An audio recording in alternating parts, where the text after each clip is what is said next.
মা লক্ষ্মী, জয় শ্রী গণেশ, জয় কুবের দেবতা।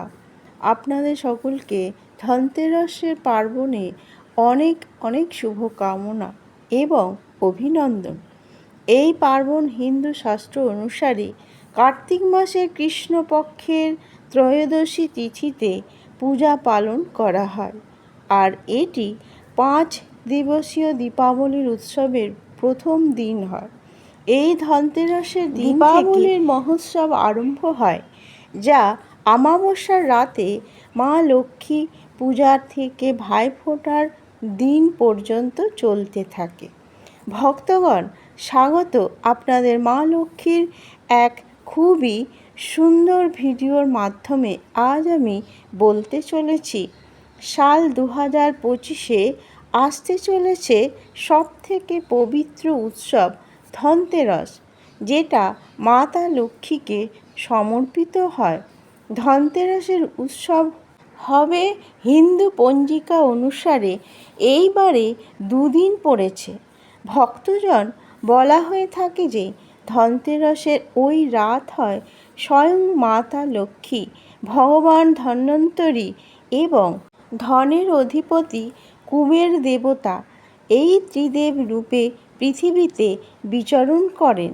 এই রাতে যখন বাড়ির আঙিনায় দীপ জ্বলে, তো ওই জ্যোতিতে মা লক্ষ্মীর কৃপা, ধন্বন্তরীর স্বাস্থ্য এবং কুবের দেবতার বৈভব তিনজনেই মিলে মিশে যায়। যারা এই দিনে ভক্তি, শ্রদ্ধা এবং পরিষ্কার পরিচ্ছন্ন হয়ে দীপক জ্বালায়, তাদের ঘরে মা লক্ষ্মী সব সময়ের জন্য বিরাজ করেন এবং নিবাস করে থাকেন। ভগবান ধন্বন্তরী তাদের নিরোগ জীবনের বরদান দেন এবং কুবেরদেব তাদের ঝুলিতে অপার সম্পত্তি আর বৈভবের ভরে দেন। এই জন্যে বলা হয়ে থাকে, ধনতেরাসের রাতে যদি আপনারা মা লক্ষ্মী এবং কুবেরদেবের স্মরণ পুরোপুরিভাবে মন থেকে করেন, তাহলে আপনার ভাগ্য পাল্টানোর থেকে কেউ রুখে দিতে পারবে না। এই ধনতেরাসের সোনা অথবা রূপো শুধু নয়, বরঞ্চ মা লক্ষ্মীর আশীর্বাদ, ধন্বন্তরীর স্বাস্থ্য এবং কুবেরদেবের বৈভব অতি অবশ্যই কিনে নেবেন, কারণ এটাই সত্যিকারের আসল ধন হয়। এটাই মা লক্ষ্মীর কৃপা, যা আপনাদের ভিতরের প্রকাশময় বানিয়ে দেয়। এর সাথে ভক্তগণ জানবে এই দিন মাতা লক্ষ্মীর নিমিত্ত পূজা কিভাবে করবেন, পূজা করার শুভ মুহূর্ত কি থাকবে। এই দিন কেনাকাটা করার বিশেষ মহত্বপূর্ণ রয়েছে। তো কেনাকাটা করার শুভ মুহূর্ত কোন সময় থাকবে, লক্ষ্মী পূজা কেমনভাবে করবেন, কুবের দেবতা, ধন্বন্তরী পূজা জানুন এই ভিডিওতে। তো ভক্তগণ, আজকের এই ভিডিও খুবই জ্ঞানবর্ধক স্থাপিত হতে চলেছে। এই জন্যে এই ভিডিওটি স্কিপ না করে শেষ পর্যন্ত অতি অবশ্যই দেখবেন। তো বন্ধুরা, ধনতেরাসের এই শুভ পর্ব আপনার সাথে নিয়ে আসে অপার সমৃদ্ধি, আরোগ্য এবং সৌভাগ্য সন্দেশ। বলা হয় যে এই দিন সমুদ্র মন্থন থেকে ভগবান ধন্বন্তরী অমৃত কলস নিয়ে প্রকট হয়েছিলেন। এই ধনতেরাস পার্বণকে আরোগ্য পর্ব বলেও বলা হয়ে থাকে। ভগবান ধন্বন্তরীর স্বাস্থ্য ও চিকিৎসার দেবতা, যিনি আমাদের নিরোগী জীবন এবং দীর্ঘায়ু আশীর্বাদ দিয়ে থাকেন। এই দিনে মা লক্ষ্মীও আপন পরম বৈভব স্বরূপ প্রকট হয়েছিলেন এবং যে সকল ভক্তদের ঘরে দীপ, স্বচ্ছতা আর শ্রদ্ধার প্রকাশ হয়, সেখানে সব সময়ের জন্যে নিবাস করেন। মা লক্ষ্মী নিজের ওই ভক্তদের বিশেষ কৃপা বর্ষণ করেন, যারা না কেবল সোনা রূপো কেনে, বরং নিজের হৃদয়েও সৎকর্মের জন্য সোনার মতো পবিত্র রাখেন। এরই সাথে এই দিনে কুবেরদেব দেবতাদের কোষাধ্যক্ষ, ওনার পূজা করিলে জীবনে ধন, যশ এবং ঐশ্বর্যের অভাব হয় না। কুবেরদেব যেখানে প্রসন্ন হয়ে দৃষ্টিপাত করেন, সেখানে নির্ধনতা সদা সর্বদা নষ্ট হয়ে যায়। এই জন্যে ধনতেরাসের রাতে যখন প্রদীপের আলো আলোকিত করে, তখন এমন মনে করা হয় যে ওই আলোর প্রকাশে স্বয়ং মা লক্ষ্মী, ধন্বন্তরী ভগবান এবং কুবেরদেব ত্রিদেব রূপে বিরাজমান হয়ে আপন ভক্তদের ঘরে ভরপুর আশীর্বাদ প্রদান করে থাকে। এই জন্যে ভক্তগণ ধনতেরাসে কেবল ধনই নয়, স্বাস্থ্য এবং সৌভাগ্যেরও আরাধনা করে, কারণ এটাই সত্যিকারের ধনতেরাস, যা জীবনকে ভিতর থেকে সমৃদ্ধ করে এবং ঘর পরিবারে অনন্ত সুখ সমৃদ্ধির দীপ জ্বালায়। তো চলুন ভক্তগণ, এইবার জেনে নিন ধনতেরাসের শুভ সময়, সঠিক সময়, দিন। তারপরে জানবেন যে এই দিন পূজা কেমন করে করবেন, কোন বিধিতে অনুসারে করবেন, আর কি নিয়ম আছে, সব কিছু। ভক্তগণ, ধনতেরাস 2025-এ 18 অক্টোবর শনিবারে পালন করা হবে। এই দিনের ত্রয়োদশী তিথি সন্ধ্যাবেলায় প্রবেশ করে সারা রাত থাকবে। ধনতেরাস পূজা হেতু সব থেকে উত্তম সময় হল 7টা 16 PM থেকে 8টা PM নির্ধারিত রয়েছে। এই সময়ে মা লক্ষ্মী, ধন্বন্তরী এবং কুবেরদেবের আরাধনা করলে আশীর্বাদ অধিকতর ফলদায়ী বলে মানা হয়ে থাকে। পূজার শুরু প্রাতঃ সকালে আর সন্ধেবেলায় করা দরকার, কারণ ওই সময় স্থির লগ্নর প্রভাব থাকে। আর যদি পূজা এই সময় করা হয় তো দেবী মা লক্ষ্মী সর্বদা আপনার ঘরে নিবাস করবেন। এবার বলি পূজাবিধি এবং পূজার নিয়ম। সকালে ঘুম থেকে উঠে ঘর দুয়ার সব পরিষ্কার পরিচ্ছন্ন করতে হয়, কারণ যে ঘরে ধুলো মাটি থাকে সেখানে মা লক্ষ্মী নিবাস করতে পারেন না। ঘর বাড়িতে গোবর কিংবা গঙ্গা জল দিয়ে পবিত্র করতে হবে এবং দরজার উপরে আম অথবা অশ্বত্থ পাতার তোরণ এবং মাঙ্গলিক চিহ্ন বানাতে হয় রং দিয়ে। তারপরে স্নান করে পরিষ্কার বস্ত্র পরিধান করে পূর্ব দিকে বসে হাতে জল নিয়ে মুখে আচমন করে ফুল নিয়ে সংকল্প করতে হয়। এই বলে ব্রত সংকল্প মন্ত্র মম সর্ব পাপক্ষয় পূর্বক শ্রী মহালক্ষ্মী পবিত্রয়ম ধনতেরস্য দিনে শ্রী ধন্বন্তরী কুবের দেব লক্ষ্মী পূজনম করিষ্যে। অর্থাৎ আমি আমার সমস্ত পাপের নাশ এবং কৃপা প্রাপ্তি হেতু এই ধনতেরাসের দিন ভগবান ধন্বন্তরী, কুবেরদেব এবং মা লক্ষ্মীর পূজা করার জন্যে সংকল্প করছি। সকালের পূজা হলো মুখ্য পূজা এবং সন্ধ্যাকালের পূজা হলো এইবারে যেটা 7টা 16 থেকে 8টা PM পর্যন্ত। এই সময় স্থির লগ্ন থাকে, যেটা মা লক্ষ্মীর পূজার সর্বশ্রেষ্ঠ বলে বলা হয়েছে। পূজার স্থানে একটি চৌকিতে লাল কাপড় বিছিয়ে দিয়ে মা লক্ষ্মী, ভগবান কুবেরদেব এবং ভগবান ধন্বন্তরীর প্রতিমা অথবা ছবি স্থাপন করতে হবে। ওনাদের সামনে রূপোর অথবা তামার কলস রাখতে হবে, আর ওই কলসটিতে গঙ্গাজল, সুপারি, কয়েন, চাল এবং আমের স্বর রেখে দিতে হবে। তার উপরে ছাড়ানো নারকেল রাখতে হবে। পূজার সামগ্রী সূচি: কলস, নারকেল, আতপ চাল, রুলি, সিঁদুর, হলুদ, দীপ, বিশেষ করে ঘিয়ের প্রদীপ, ধূপ, কর্পূর, ফুল, বিশেষ করে পদ্ম ফুল, মিছরি, বাতাসা, ফল, কয়েন অথবা টাকা ধনের প্রতীক। রূপোর টাকা শুভ বলেই মানা হয়। রূপো অথবা তামার থালা হেতু লাল কিংবা গোলাপি কাপড় নিতে হবে। এরপরে পূজা আরম্ভ করতে হবে।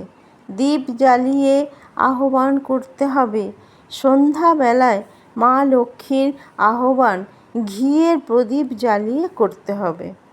ওম দীপ জ্যোতি পরব্রহ্ম দীপক জ্যোতি জনার্দন দীপ হর তুমি পাপ দীপ নমস্তুতে। এটি মা লক্ষ্মীর মন্ত্র। এটি করার পরে ভগবান শ্রী গণেশের স্মরণ করে বলতে হবে ওম শ্রী গণেশায় নমঃ। এবার মা লক্ষ্মী, ভগবান ধন্বন্তরী এবং ভগবান কুবের দেবের ধ্যান করতে হবে। ভগবান ধন্বন্তরীর পূজা স্বাস্থ্য ও আরোগ্য হেতু তুলসী পত্র, চন্দন, পুষ্প এবং নৈবেদ্য অর্পিত করতে হবে। ধন্বন্তরীর মন্ত্র ওম নমো ভগবতে মহাসুদর্শনায় বাসুদেবায় ধন্বন্তরী অমৃত কলশ হস্তায় সর্বভয় বিনাশায় সর্বরোগ নিবারণায় ত্রৈলোক্যনাথায় শ্রী মহাবিষ্ণবে নমঃ। এই মন্ত্রটি জপ করার ফলে রোগ শোক দূর হয়ে যায় এবং আরোগ্যর প্রাপ্তি হয়। ভগবান কুবের দেবের পূজা ধন ঐশ্বর্যের হেতু এর পর পূজা পুষ্প, চন্দন, কর্পূর এবং কয়েন অর্পণ করতে হবে। কুবের দেবের মন্ত্র হল ওম যক্ষায় কুবেরায় বৈশ্রবণায় ধন ধান্যাধিপতায় ধন ধান্যে সমৃদ্ধিম মে দেহি দাবে স্বাহা। এই মন্ত্রটি জপ করলে জীবনে ধনের স্থিরতা আসে এবং আয় বৃদ্ধি হয়। মা লক্ষ্মীর মুখ্য পূজা। এইবার মা লক্ষ্মীকে পুষ্প, মিষ্টি, চাল, পদ্মফুল এবং ঘিয়ের প্রদীপ অর্পণ করতে হবে। মা লক্ষ্মীর মহামন্ত্র ওম মহালক্ষ্মী চ বিদ্মহে বিষ্ণুপত্নী চ ধীমহি তন্ন লক্ষ্মী প্রচোদয়াৎ। এবার মা লক্ষ্মীর প্রিয় বীজ মন্ত্র ওম শ্রী মহালক্ষ্মী ওই নমঃ। এই মন্ত্র জপ 108 বার অতি অবশ্যই করতে হবে। মান্যতা আছে যে এই সময় মা লক্ষ্মী পৃথিবীতে স্বয়ং বিচরণ করেন। ভক্তগণ, এই বীজমন্ত্র জপ করলে আপনাদের সদাই ধনের ভাগ্যের দুয়ার খুলে যাবে। ভগবান কুবেরদেব এবং ভগবান ধন্বন্তরী দেবতাকে নৈবেদ্য এবং আরতি করতে হবে। নৈবেদ্যর ভোগ দিতে হবে মিছরি, বাতাসা, মিষ্টি, ফল, পায়েস অর্পণ করতে হবে। এরপরে কর্পূর দিয়ে আরতি করতে হবে। তারপরে মা লক্ষ্মীকে স্মরণ করে ওম জয় লক্ষ্মী মাতা মাইয়া জয় লক্ষ্মী মাতা। এরপরে পরিবারের সমস্ত সদস্য একসাথে আরতি করতে হবে। তালি বাজিয়ে মনে মনে প্রার্থনা করতে হবে হে মা লক্ষ্মী, আমাদের ঘরে সর্বদা আপনার নিবাস থাকে যেন, ধন ধান্যের কখনো যেন অভাব না থাকে এবং পরিবারের সবাই সুখী এবং নিরোগ থাকে। সবশেষে দীপদান এবং কথা শ্রবণ। পূজার পরে ঘরের প্রত্যেক কোণে প্রদীপ জ্বালিয়ে দিতে হবে। একটা বড় দ্বীপ বাড়ির মুখ্য দুয়ারের বাইরে জ্বালিয়ে রাখতে হবে, যেটা যমরাজের নিমিত্ত দ্বীপ বলা হয়। এটার ফলে অকাল মৃত্যুর ভয় দূর হয়ে যায় আর ঘরের সুরক্ষা হয়ে থাকে। পূজা হয়ে যাওয়ার পরে ধন্বন্তরী কথা অথবা ধনতেরাসের কথা শোনা বা কাউকে শোনানো শুভ বলেই মানা হয়। বিশেষ উপায় লক্ষ্মী কৃপা হেতু মা লক্ষ্মীকে 11টা পদ্মফুল অর্পণ করতে হবে এবং রূপোর কয়েন। পুজো হয়ে যাওয়ার পরে আলমারিতে কিংবা কোনো বাক্সের ভিতরে সিন্ধুকে রেখে দিতে হবে। এরপরে ওম শ্রীং হ্রিং ক্রিং মহালক্ষ্মী নমঃ 108 বার এই মন্ত্রটিকে জপ করতে হবে। বাড়ির প্রতিটি ঘরে দীপ জ্বালিয়ে রাখতে হবে, কোথাও যেন অন্ধকার না করে রাখা হয়। সমাপন প্রার্থনা।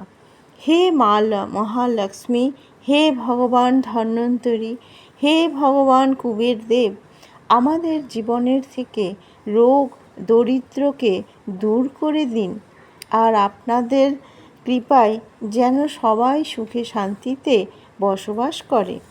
ভক্তগণ, চলুন এবার আপনাদের জানাই কিছু বিশেষ উপায় যাতে ধন প্রাপ্তি হতে পারে আপনাদের। কারণ ধনতেরস ধন সমৃদ্ধিরই পার্বণ। ওই দিন কিছু বিশেষ উপায় করা হয়ে থাকে যাতে লাভদায়ক হয়। ধনতেরসের দিন প্রত্যেক ছোট ছোট উপায় ও মা লক্ষ্মী এবং কুবের দেবতাকে অত্যন্ত প্রসন্ন করে দেয়। যদি ওই সব উপায়গুলিকে শ্রদ্ধা, স্বচ্ছতা এবং বিশ্বাসের সাথে করা হয় তো ঘরে এমন সমৃদ্ধি আসে যে আগামী দিনে ধনের অভাব দেখা যাবে না। আসুন জানাই ধনতেরসের দিনে অত্যন্ত প্রভাবশালী এবং শাস্ত্রতে বর্ণিত উপায় রয়েছে যা মা লক্ষ্মীর অসীম কৃপা প্রাপ্ত হবে। একটা মা লক্ষ্মীকে স্বাগত করার জন্যে প্রদীপ ধনতেরসের সন্ধ্যাবেলায় যখন সূর্য অস্ত হয়ে যাবে তখন বাড়ির মুখ্য দুয়ারে দক্ষিণ দিকে 4 মুখযুক্ত প্রদীপ জ্বালিয়ে দিতে হবে। ওই দ্বীপের মধ্যে ঘি দিতে হবে অবশ্যই, আর ওইতে 4 মুখ বিশিষ্ট প্রদীপ রাখতে হবে। আর ওই প্রদীপ মা লক্ষ্মী এবং যমরাজ দুজনের নিমিত্ত বলেই মানা হয়।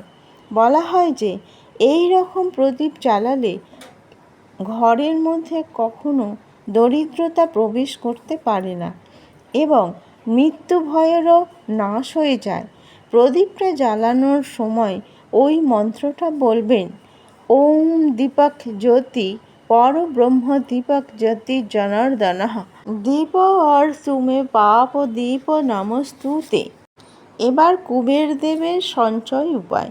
ধনতেরসের রাতে কুবের দেবের প্রতিমা অথবা চিত্রের সামনে 11 গোমতী চক্র এবং 7টি কড়ি রাখতে হবে। এরপর কর্পূর জ্বালিয়ে কুবের দেবকে প্রার্থনা করতে হবে, হে ধনাধিপতি কুবের দেব, আমাদের গৃহে ধনের বর্ষণ করুন এবং আমাদের স্থায়ী ঐশ্বর্য প্রদান করুন। এই গোমতী চক্র এবং কড়িগুলিকে পূজা হয়ে যাওয়ার পরে লাল কাপড়ে বেঁধে সিন্ধুকে রেখে দিতে হবে। শাস্ত্রতে বলা হয়েছে যে এটা করার ফলে ধন স্থির থাকে আর হঠাৎ করে হানি হবে না এবং গৃহে নিরন্তর ধনবৃদ্ধি হয়। তৃতীয়, লক্ষ্মী মাতার জন্যে ঝাড়ু কেনা ধনতেরসের দিনে খুবই শুভ ফলদায়ক হয়। শাস্ত্রতে ঝাড়ু লক্ষ্মী মাতার প্রতীক বলে মানা হয়, কারণ এটা গৃহের দরিদ্রতাকে বাইরে বের করে দেয়। এই জন্যে নতুন ঝাড়ু কিনতে হয় আর ওইতে তিলক লাগিয়ে এবং ওম শ্রীং মহালক্ষ্মী নমঃ এই মন্ত্রটি 11 বার জপ করতে হবে। ওই ঝাড়ুকে মা লক্ষ্মীর পূজার পরে গৃহের কোনো কোণে সামলে রাখতে হবে। এই উপায় গৃহের দরিদ্রতাকে সদা সর্বদার জন্যে দূর করে দেয়। 4টি পদ্মপুষ্প মা লক্ষ্মী আহ্বান। ধনতেরসের দিন আর রাতমা মা লক্ষ্মীর সামনে 11টি গোলাপি রঙের পদ্মপুষ্প অর্পণ করতে হবে। যদি সম্ভব হয় তো ওই পদ্মফুলগুলিতে শ্রীং বীজমন্ত্রটি লিখবেন। তারপরে ওম শ্রীং হ্রিং ক্রিং মহালক্ষ্মী নমঃ মন্ত্রের 108 বার জপ করতে হবে। এই মন্ত্রতে মা লক্ষ্মী অত্যন্ত প্রসন্ন হন আর ঘরে স্থায়ী ধনের প্রবাহের আরম্ভ হতে শুরু করে। আর যেখানে ধন রাখা হয়, অর্থাৎ সিন্ধুকে সিঁদুর দিয়ে শ্রী লিখবেন এবং হলুদ দিয়ে একটি স্বস্তিক বানাবেন। এটা করলে কুবেরদেব এবং মা লক্ষ্মীর আহ্বান করা হয়। এটা করলে ধন স্থিরতা আসে এবং গৃহের অর্থ ভাণ্ডার কখনো খালি হয়ে যায় না। ধনতেরাসের রাতে ধূপ দীপ জ্বালিয়ে বসে ওম শ্রীং হ্রিং ক্লিং শ্রী সিদ্ধহস্তায় নমঃ এই ধন অক্ষর মন্ত্রটি 108 বার জপ করতে হবে। এই মন্ত্র অত্যন্ত শক্তিশালী মন্ত্র। এইতে মহালক্ষ্মীর কৃপা তাড়াতাড়ি প্রাপ্ত হয়, ব্যবসা বাড়ে এবং রুখে যাওয়া ধন ফিরে আসতে থাকে। 7. গৃহের কোণে দীপ জ্বালালে ধনতেরাসের রাতে সমস্ত ঘরে, রান্নাঘরে, ব্যালকনি এবং মুখ্য দুয়ারের বাইরে রাখলে বলা হয় যে মা লক্ষ্মী গৃহে প্রবেশ করেন, যেখানে আলোর রশ্মি থাকে। এই কারণে এই প্রদীপ অন্ধকার, দরিদ্রতা এবং রোগ শোককে দূরে সরিয়ে দেয়। 8. ধনতেরাসের রাতে কোনো বাসনকে খালি যেন না রাখা হয়। প্রত্যেক পাত্রতে একটু একটু আনাজ অথবা জল কিংবা কয়েন রাখতে হয়। এটার জন্যে সংকেত দেয় যে ঘরে সদাই পূর্ণতা এবং সমৃদ্ধির বাস থাকবে। 9. তুলসী মাতা এবং প্রদীপের সঙ্গম। ধনতেরাসের রাতে মা তুলসীর কাছে একটি প্রদীপ অবশ্যই জ্বালাতে হয় এবং প্রার্থনা করতে হবে যে হে তুলসী মাতা, হে লক্ষ্মী স্বরূপিণী, আমাদের গৃহকে সমৃদ্ধি এবং শান্তিতে ভরে দিন। এই উপায় পারিবারিক সুখ, স্বাস্থ্য এবং সমৃদ্ধি এই 3টি জিনিস প্রদান করে। 10. শেষে আভার এবং প্রার্থনা। পূজা সম্পূর্ণ হয়ে যাওয়ার পরে 3 দেবতা অর্থাৎ মা লক্ষ্মী, কুবেরদেব এবং ভগবান ধন্বন্তরীকে হাত জোড় করে ধন্যবাদ দিতে হয়। হে মাতা লক্ষ্মী, হে কুবেরদেব, হে ধন্বন্তরী ভগবান, আপনাদের আশীর্বাদ আমাদের গৃহে কখনো ধন, স্বাস্থ্য এবং সুখের অভাব যেন না থাকে। ভক্তগণ, ধনতেরাসকে কেবল দীপাবলির প্রথম দিনই নয়, বরং কেনাকাটার অত্যন্ত শুভ পর্ব বলে মানা হয়। শাস্ত্রতে বলা হয়েছে যে ওই দিন কেনা বস্তুতে গৃহে মা লক্ষ্মী বাস সুনিশ্চিত করে, গৃহে সম্পত্তির বৈভব এবং সমৃদ্ধির স্থায়ী প্রভাব বানিয়ে রাখে। এই জন্যে কিছু বিশেষ বস্তু ওই ধনতেরাসের দিন কেনা অত্যন্ত শুভ। প্রথমেই বলি, সোনার উপর বিশেষ গুরুত্বপূর্ণ স্থান রয়েছে। সেটা গহনা, কয়েন কিংবা ছোট ছোট বাসন, এইগুলি গৃহে স্থাপিত করলেই মাতা লক্ষ্মী অত্যন্ত প্রসন্ন হন। এছাড়া নতুন সিন্দুক, ধন রাখার জিনিস, বাসন, পিতল, কাগজের টাকা পয়সার থলে, নতুন ঝাড়ু এবং নতুন বস্ত্র শুভ বলে মানা হয়। তো ভক্তগণ, এই ভিডিওটি আপনাদের কেমন লেগেছে তা অতি অবশ্যই কমেন্ট করে জানাবেন এবং বলবেন জয় মা লক্ষ্মী, শুভ ধনতেরাস, এবং ভিডিওটিতে একটি লাইক করে দেবেন। আর যে ভক্তগণ আমার এই চ্যানেলে নতুন এসেছেন তারা অতি অবশ্যই সাবস্ক্রাইব করে আমার পাশে থাকবেন। ভালো থাকবেন, সুস্থ থাকবেন এবং কামনা করি আপনাদের ধন, সম্পত্তি ও সমৃদ্ধি লাভ হোক। দেখা হবে অন্য আরেকটি ভিডিওর মাধ্যমে। তো জয় শ্রীকৃষ্ণ, রাধে রাধে, নমস্কার।